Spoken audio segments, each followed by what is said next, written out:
Olá, meu nome é Naila Canevasi e eu tô aqui hoje pra gente conversar um pouco sobre núcleo celular. Então essa aula é uma aula meio esquisita, porque a gente vai definir uma série de conceitos, então a gente vai ver o que é cromatina, o que é cromossomo. A gente vai ver que tem dois tipos diferentes de cromatina, a gente vai falar sobre ciclo celular, um pouquinho sobre mitose, meiose, célula diploide e haploide.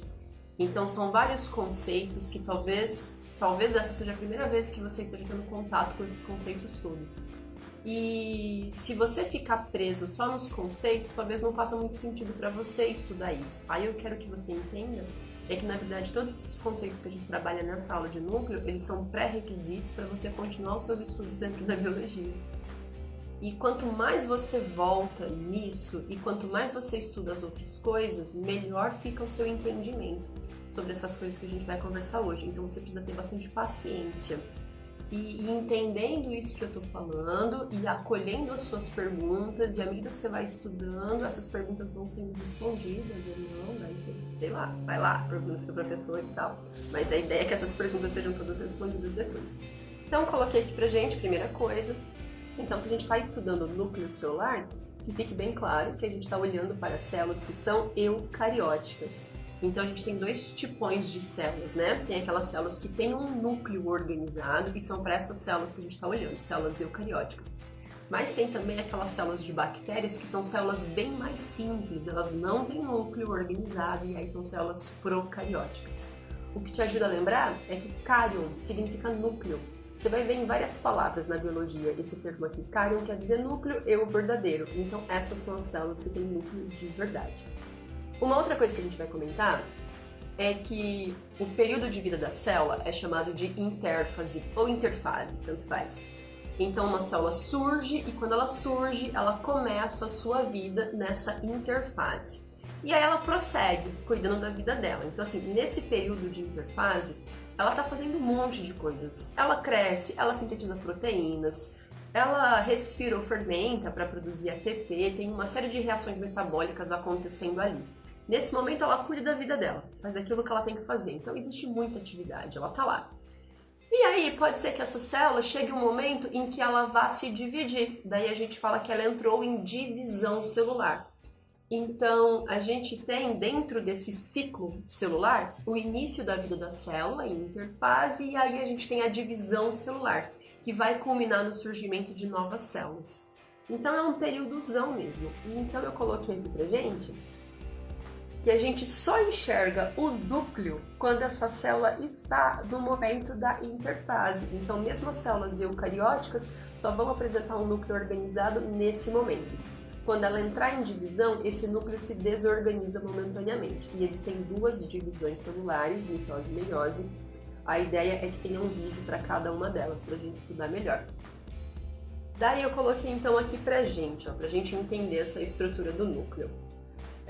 Então eu estou olhando para esse núcleo de uma célula em interfase, né? Porque quando essa célula entrar na divisão celular, esse núcleo desorganiza. Então se eu vejo o núcleo, é porque a célula está nesse momento da interfase. E tem 4 estruturas muito importantes aqui nesse núcleo. Então, a primeira delas é o envoltório nuclear, porque se eu tenho um núcleo organizado, é porque o material genético está todo delimitado e está todo separadinho do resto da célula, que está do lado de cá, que é o citoplasma. E se a gente perceber aqui, ó, eu desenhei uma organela, que é o retículo endoplasmático granuloso, o REG, e a gente percebe que a própria membraninha do REG é como se ela se especializasse em envolver o material genético, e daí ela mesma que vai formar, que vai dar origem a esse envoltório nuclear. Então você percebe que o envoltório nuclear ele tem uma membrana interna e uma membrana externa, é uma membrana dupla. Se eu olhar aqui a membrana plasmática, eu desenhei com uma linha só, porque é uma membrana simples, aqui membrana dupla. Tanto é que eu vejo aqui, ó, ribossomos estão presos ao REG, e eu também vejo ribossomos presos aqui no envoltório nuclear, mostrando pra gente que essa estrutura se origina dessa. E aí você percebe que existem vários poros, vários pontos de comunicação entre o que está dentro do núcleo e o que está fora do núcleo. E eles são importantíssimos porque através deles coisas entram e saem do núcleo. Então, por exemplo, se você já estudou síntese proteica, você já viu que o DNA fica aqui dentro e que ele produz RNA. E o RNA atua aqui fora. Então, o RNA é produzido aqui e deve vir para cá. Por onde ele passa, minha gente? Pelo poro nuclear. E o oposto acontece com as proteínas. As proteínas são fabricadas nos ribossomos. Então, tem ribossomos no reg, tem ribossomos livres aqui no citoplasma. E tem algumas proteínas que atuam aqui dentro do núcleo. Então, é a mesma ideia. Como é que ela entra no núcleo? Passando pelo poro. Bom, daí eu coloquei aqui também pra gente o núcleo. Quando a gente vai corar uma célula para observá-la ao microscópio, essa região do núcleo se cora e tem uma região lá que vai se corar com um pouco mais de intensidade, é a região do núcleo. É aqui que vai acontecer a síntese de RNA-R, que é o RNA ribossômico, relacionado à fabricação dos ribossomos, que estão desenhados aqui, ó. Então o ribossomo também é uma estrutura que é produzida aqui dentro e aí ela deve sair pelos poros. Se você já estudou, né, organelas celulares, síntese proteica, isso que eu tô te falando faz mais sentido, talvez não faça tanto, daí depende um pouco da tua bagagem. E outra coisa que a gente vê aqui é o nucleoplasma, que é um material de preenchimento. Então, de novo, se você já estudou organela e tal, você já viu que o material de preenchimento aqui da célula é o hialoplasma, é água, sais minerais, proteínas, vitaminas, uma série de coisas aqui dissolvidas, monossacarídeos e tal. Esse material de preenchimento aqui fora é o hialoplasma, aqui dentro o nucleoplasma, mudou de nome. A composição também muda um pouco. E por fim, mas não menos importante, temos a cromatina, que é o próprio material genético, é o DNA associado a proteínas. Então, quando a gente fala em núcleo, é interessante a gente perceber esses 4 componentes. Então, a própria membrana, que delimita tudo, o material de preenchimento, a região que cora um pouquinho mais forte e a cromatina, que é o DNA. E aqui eu coloquei essa observação pra gente, ó. A cromatina, ela é dividida nesses 2 nomes aqui, depende como é que eu tô observando essa cromatina. Se a cromatina estiver mais soltinha, mais fininha, mais descompactada, ela é a cromatina de verdade. Lembra do eu? É a eucromatina, a cromatina verdadeira. Se a cromatina estiver um pouquinho mais compactada, espiralada, condensada, como vocês podem ver aqui nos cantinhos, ela está na forma de heterocromatina. Qual que é a ideia aqui? A cromatina, ela tem o DNA, que é o material genético. Daí, se você já estudou síntese proteica, mas se você não estudou, acompanha aqui comigo. O DNA tem a informação para fabricar proteína. Então, lá no DNA você tem vários genes. Então, por exemplo, eu preciso produzir queratina, que é uma proteína. Então, eu tenho um gene lá no DNA que vai ensinar para a minha célula como produzir essa proteína. E para esse gene ser lido, né, para a célula poder olhar para a informação do gene e produzir a proteína, esse gene tem que estar bem soltinho, tem que estar descompactado, organizado na forma de eucromatina.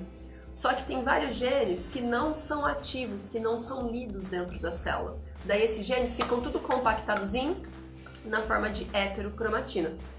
Então eu fiz esse desenho aqui do lado, ó, só pra gente dar uma olhadinha aqui. E porque uma outra coisa interessante também é que dentro do núcleo não tem só um filamento de cromatina. O número de filamentos varia, depende da espécie, e geralmente são vários. Então, na nossa espécie, a gente tem 46 filamentos. É filamento pra caramba, eles estão tudo lá, emaranhados. E aí, se eu pegar um único filamento de cromatina, eu vou ver que eu tenho regiões de eu e regiões de heterocromatina. Porque em um filamento só, eu tenho um monte de genes. Alguns estão ativos, mas nem todos. Daí a ideia é que aqui eu peguei um filamento, puxei, e aí você percebe, ó, aqui, por exemplo, é uma região de eu, hétero. Eu, hétero, certo? Então você vê genes ativos e inativos. Daí eu fiz esse outro desenho aqui pra gente poder explorar isso um pouco mais. Gente, tô melhorando nos desenhos, fala aí. Então tá aqui, ó, aquele mesmo filamento. Então as regiões de eucromatina é onde eu tenho genes ativos e as de heterocromatina, genes inativos. Mas de qualquer modo, quando eu olho para a cromatina, eu vejo que é um filamento super comprido e bem fininho, ó. Então ele é comprido pra caramba. Só que ele é muito fino. Então uma coisa legal também da gente falar é que a cromatina a gente não enxerga. Se eu curar uma célula e for vê-la ao microscópio, eu vejo a região do núcleo, mas eu não consigo enxergar os filamentos de cromatina individualizados. Eu não consigo olhar para uma célula humana e olhar e falar, nossa, tem 46 filamentos de cromatina. É muito fino. No microscópio óptico não dá. Só que quando essa célula sai da intérfase, que é aquele período que eu comentei, quando a célula está cuidando da vida dela, quando ela sai da intérfase e entra na divisão celular, essa cromatina vai toda se compactar e vai virar cromossomo. Daí, nesse momento, eu consigo enxergar. Porque o cromossomo é a cromatina toda compactadinha. Daí ela fica bem grossa e aí ela fica individualizada. Então, se eu observar uma célula humana, por exemplo, no momento de divisão celular, eu consigo enxergar os cromossomos. E é o que eu coloquei aqui, ó. O cromossomo é a cromatina. Só que ela tá bem compactada, daí ele fica curto e grosso. Quando a célula está na interfase, o que eu enxergo é material genético organizado como cromatina.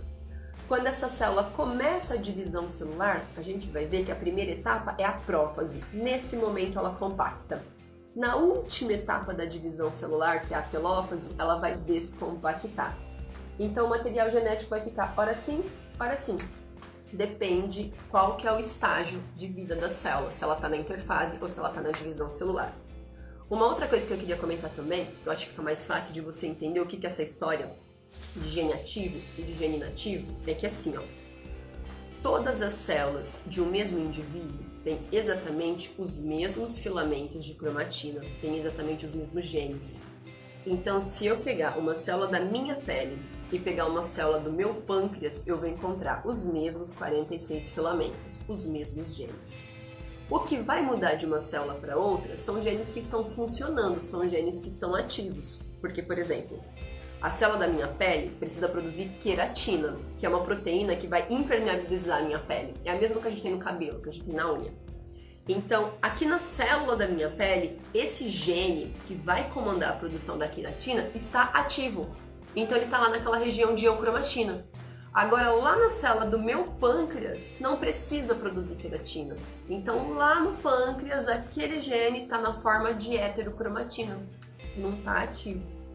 Então, assim, ó, voltando aqui para aquela ideia de cromatina e cromossomo, eu gosto dessa analogia. Eu coloco que é tipo assim, se você pensar que você botou fogo na água, né, embaixo da água, para aquela água ferver e começa a sair vapor. E aí, se você olhar para um vapor e olhar para um gelinho, você sabe que aquilo é a mesma coisa no sentido de que tudo é água, só que em estados diferentes. Daí, com cromatina e cromossomo, é basicamente a mesma coisa. É tudo DNA e proteína. Só que a cromatina é quando aquilo ali está super fininho e super comprido. E você enxerga aquilo organizado daquele jeito quando a célula está em intérfase. Eu falei enxerga, mas assim, não no sentido literal, porque né, a gente comentou que a cromatina é tão fina, tão fina, tão fina, que a gente não consegue enxergar isso daí no microscópio óptico. Agora, quando a célula vai entrar na divisão celular, essa cromatina se compacta, fica bem curta, bem grossinha. E aí, isso eu consigo enxergar ao microscópio. E aí, então, eu chamo isso de cromossomo. Então, são estágios diferentes de uma mesma coisa. E é muito interessante se você for pensar uma coisa, porque quando a célula está na interfase, os genes estão sendo lidos, a célula está sintetizando proteína, né? Lembra que a gente falou que na cromatina você tem genes que são lidos, que são ali acessados e tal. Então, quando a célula está na interfase, ela tem vários genes sendo lidos e ela está lá fazendo as atividades dela. Só que nesse momento a cromatina é muito fina, é muito comprida. Quando a célula vai entrar em divisão, uma célula vai dar origem a mais de uma. Então, tipo, uma célula forma duas, se for, por exemplo, uma mitose. E aquele material genético, aquela cromatina que está ali, ela tem que ser dividida um pouco para cada lado. Daí você imagina um emaranhado de filamentos de cromatina. Pensa na célula humana, 46 fiapos, super fino, super comprido. É um bololô, se você fosse tentar colocar metade para um lado, metade para o outro, aquilo ia embaralhar, ia grudar e ia acabar quebrando. Pensa em fone de ouvido, quando você bota aquelas desgramas no bolso, e aí você vai pegar para ouvir, você fica desenrolando aquele bando de fio. E ó que são só 2 fios, então imagina se a divisão celular fosse acontecer com material genético organizado na forma de cromatina, tipo, não ia rolar. Daí, percebe só que fantástico, quando a célula vai se dividir, antes dela começar o processo, ela pega aquele material genético que tá lá na forma de cromatina, que é aquelas coisas tudo super comprida e tal, e fininha, e aí ela compacta aquilo, faz aquilo ficar super pequenininho, individualizado na forma de cromossomo. E aí é muito mais fácil, dá para separar direitinho, metade para um lado, metade para o outro, sem grandes problemas. Só que aí tem aquela outra questão, quando a célula termina a divisão celular, ela precisa novamente acessar esse DNA, então não tem como deixar aquilo organizado na forma de cromossomo. Aí aquilo vira outra vez cromatina. Então a gente percebe que cromatina, cromossomo é tudo a mesma coisa, depende do estado de vida em que a célula se encontra e se ela vai ou não vai acessar aquele material genético. E aí, para ficar mais fácil pra gente, eu coloquei essa imagem aqui, ó, que a gente consegue perceber as modificações que acontecem com esse material genético ao longo do ciclo celular. Então, do lado de cá em vermelho, eu estou mostrando o material genético quando a célula está na intérfase, e do lado de cá em azul, quando a célula está no período de divisão celular. Então, aqui eu estou representando, ó, um filamento de cromatina. E aí, como a gente comentou, se a célula tiver com a intenção de se dividir, o primeiro passo é duplicar esse material genético. Então aqui o filamento de cromatina está simples, aqui ele está duplicado. Se você já estudou o ciclo celular, você vai se lembrar que ele é dividido em 3 etapas, G1, S e G2. Se você não estudou ainda, não se preocupa não, tá? Mas eu vou aproveitar aqui para te explicar, ó. Quando a célula está na interfase cuidando da vida dela, fazendo aquelas coisas que ela tem que fazer, ela está em G1 e o material genético dela está assim, ó, o filamento está simples. No período S é quando ela sintetiza DNA, por isso que é S, de síntese, ela está sintetizando DNA. E aí quando ela termina, o material genético está duplicado, então em G2 a gente observa a célula assim. Aí a célula começa a divisão celular. A primeira etapa da divisão se chama prófase e é nela que ela vai condensar, que ela vai espiralar o material genético. E aí aquilo que era cromatina agora fica assim, cromossomo. Na metáfase, que é a segunda etapa, o material genético vai estar mais condensado, é quando o cromossomo é mais visível. A próxima etapa vai separar as cromátides irmãs, é a anáfase, e cromátide irmã é cada metade aqui desse cromossomo duplicado.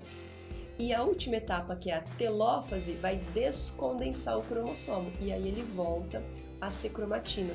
Então, depois que você estudar mitose, essa imagem aqui vai fazer todo o sentido do mundo, porque você percebe direitinho o que acontece em cada etapa e como que esse material genético muda de um jeito ou outro. E aqui, ó, é muito importante você ficar atento nisso daqui, isso vai te ajudar muito quando você for estudar mitose, que é perceber que esse desenho representa um cromossomo simples e o de baixo, um cromossomo duplicado. Então, em termos de quantidade de cromossomo, é a mesma coisa, um aqui, um aqui. Agora, se você for pensar na quantidade de DNA, no número de moléculas de DNA, aí você percebe que muda. Como o cromossomo está simples, é uma molécula só. Como aqui ele está duplicado, são 2 moléculas.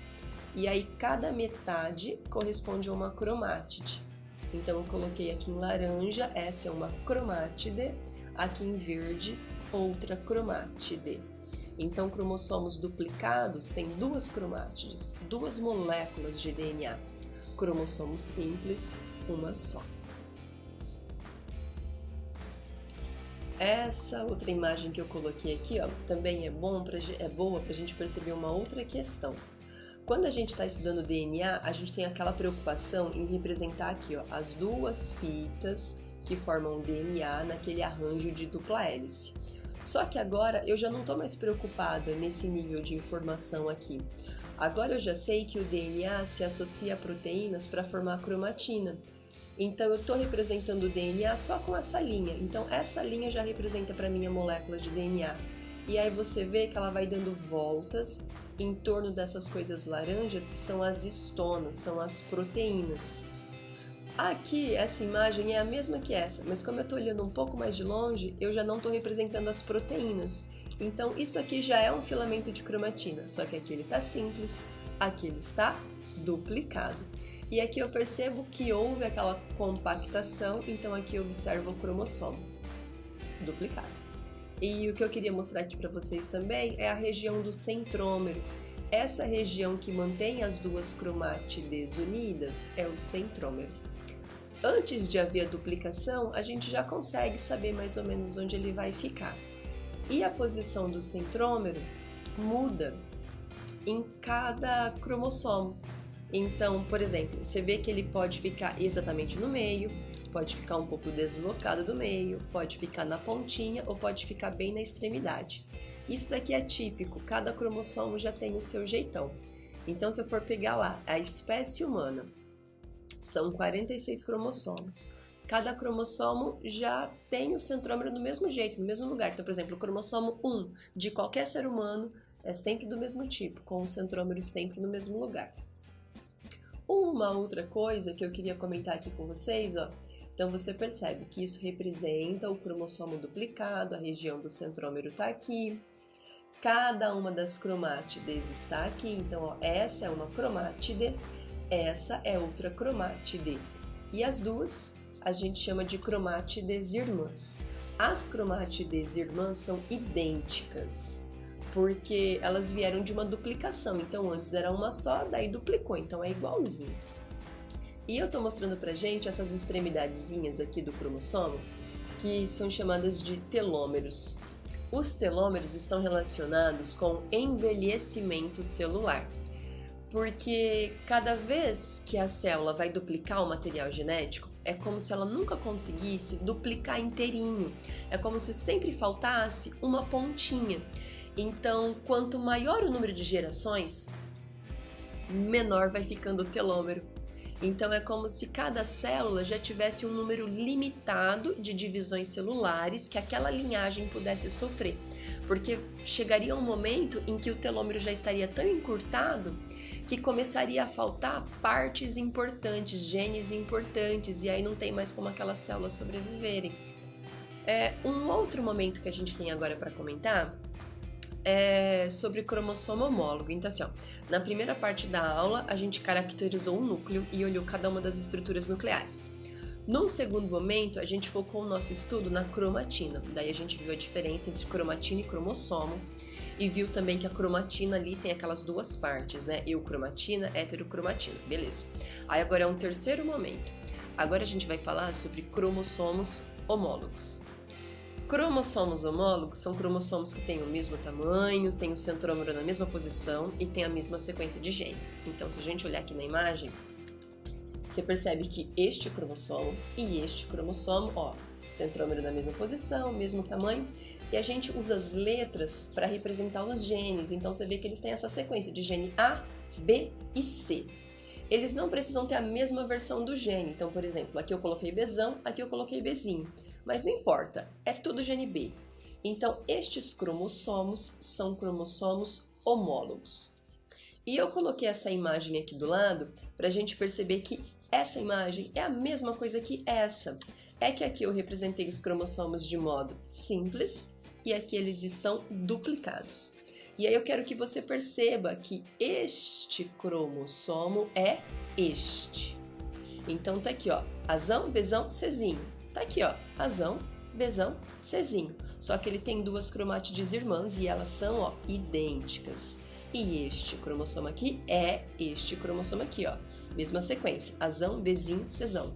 Azão, Bzinho, Czão, né? Só que ele tá duplicado, duas cromátides idênticas. Então, isso é um par de homólogo.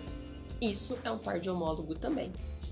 E toda vez que a gente olha um parzinho de homólogo, a gente sabe que um deles veio do pai e o outro veio da mãe. E isso daqui leva a gente para um segundo conceito, depois eu volto aqui, tá? Que é o conceito de célula haploide e diploide. Se eu olho para a célula e se eu vejo que ela tem pares de cromossomos homólogos, eu sei que aquela célula é uma célula diploide. Então, exemplificando, na nossa espécie, a gente tem 46 cromossomos. Só que como a célula é diploide, na verdade são 23 pares, né? 23, metade de 46. Então, nossas células têm 23 pares e totaliza 46. E para cada par que eu olho, então eu vou pegar, e o par de cromossomo 1. Eu sei que um deles eu herdei do meu pai, o outro eu herdei da minha mãe. E é a mesma história para cada um. Então, deixa eu voltar nesse slide que eu tinha pulado. Se a gente for olhar aqui, ó, esta célula, o zigoto, ela é uma célula diploide, porque ela tem 2 cromossomos desse amarelo, 2 do cinza, 2 do verde. Então os cromossomos estão aos pares, ela tem homólogos, ó. Este é homólogo deste, este é homólogo deste. E eu sei que o zigoto tem 2 cromossomos de cada tipo, porque ele veio da junção de 2 gametas. Então tá aqui, ó. Tô colocando um espermatozoide, um gameta masculino, que tem um do amarelo, um do cinza, um do verde. E aqui o óvulo, o gameta feminino, a mesma coisa, um cromossomo de cada.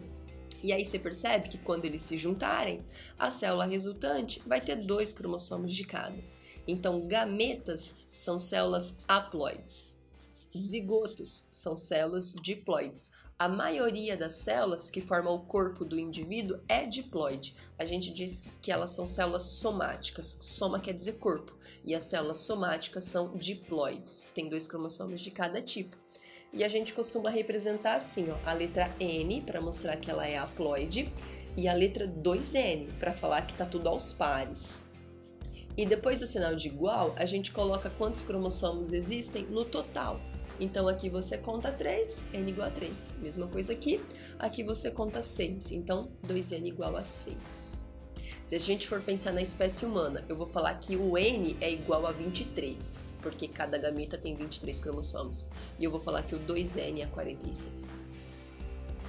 E eu pus essa imagem aqui pra gente treinar um pouco mais, ó. Quando você olha essa primeira célula. Então você vê que ela tem um total de 2 cromossomos. Essa segunda célula também tem um total de 2 cromossomos. Só que aqui nessa você percebe que não tem par. É um de cada, é um do grande e é um do pequeno. Então ela é N igual a 2. Aí aqui você já desconfia que isso seja um par de homólogos. Tem o mesmo tamanho, centrômero na mesma posição. Então ela vai ser 2N igual a 2. Aí olha para essa terceira. Você vê que ela tem 2 cromossomos de mesmo tamanho, centrômero na mesma posição. Aí você fala, será que é um par de homólogos? Só que aí você olha para a sequência de genes. Aqui é AC, aqui é DB, então não é a mesma sequência de genes. Parecia que era um par de homólogo, mas não é, porque para ser homólogo tem que respeitar todos os critérios. Tem que ter o mesmo formato, o mesmo tamanho, centrômero e mesma sequência de genes. Um critério não bateu, não é parzinho de homólogo. Então você percebe que a célula é haploide, igual a 2. Aí verifica essas outras duas, ó, só para ver se tá tranquilão na tua cabeça esses conceitos. 4 cromossomos aqui, 4 cromossomos aqui. Aí aqui você vê que não tem par, é um de cada, então é N igual a 4. E aqui você vê que, olha, esse é par desse, esse é par desse, 2N igual a 4. E aqui eu quero fazer uma observação, né? Porque ali nos desenhos eu não coloquei envelope nuclear. Agora eu não estou mais interessada em ver se a célula está em interfase, em ver se a célula está na mitose. Não me interessa mais se o material genético está organizado na forma de cromossomo ou de cromatina. O que eu quero agora é contar e ver quantos tem. Então por isso que agora a gente está desenhando ali de qualquer jeito. Mas lembra que de verdade, quando a célula está na interfase, o que você tem é cromatina e você nem consegue enxergar isso ao microscópio óptico, porque é muito fino. A gente só consegue enxergar de verdade cromossomo, quando a célula está na divisão celular. Só que aqui agora pra gente isso já não tem mais importância, porque o nosso objetivo aqui é outro. E aí por isso que eu coloquei para você essas células aqui com cromossomos duplicados, para você ver que tanto faz, eles podem estar simples, eles podem estar duplicados, o conceito é o mesmo. Você contou, viu que tem 3, você viu que nenhum é par de nenhum, até porque o número aqui é ímpar. Então você percebe que essa célula é N igual a 3. E aí você vê essa última, os cromossomos estão duplicados, mas também não importa, são 4. Então compara, ó, 4 cromossomos simples do lado de cá. 4 cromossomos duplicados do lado de cá, o número de cromossomo é o mesmo, 4. E aqui você vê que é par, né? São pares de homólogos, ó, genes A, gene T. Então essa célula é 2N igual a 4. Então esse era o último conceito que eu queria passar com vocês. E aqui para finalizar eu botei uma imagenzinha de um cariótipo masculino. Então aqui a gente está observando todos os cromossomos da espécie humana de um indivíduo de sexo masculino. Então foi feito foi feita uma lâmina onde se pegou o material genético de uma célula, ele foi corado, essa célula foi induzida a entrar no processo de divisão celular para que a gente pudesse enxergar isso, para a gente poder ver esses cromossomos. Aí os cromossomos são fotografados, recortados e montados ali na ordem. E aí você percebe, ó, que essa célula é uma célula diploide. Você vê que os cromossomos estão todos de parzinho, ó. Um parzinho do cromossomo 1, um parzinho do 2, um parzinho do 3 e assim por diante. São 22 parzinhos perfeitos e aí você vê que o 23º é um parzinho malemar. Porque a gente está olhando para o sexo masculino e aí é um cromossomo de cada, é um do X e um do Y. Mas esse é assunto para outra aula.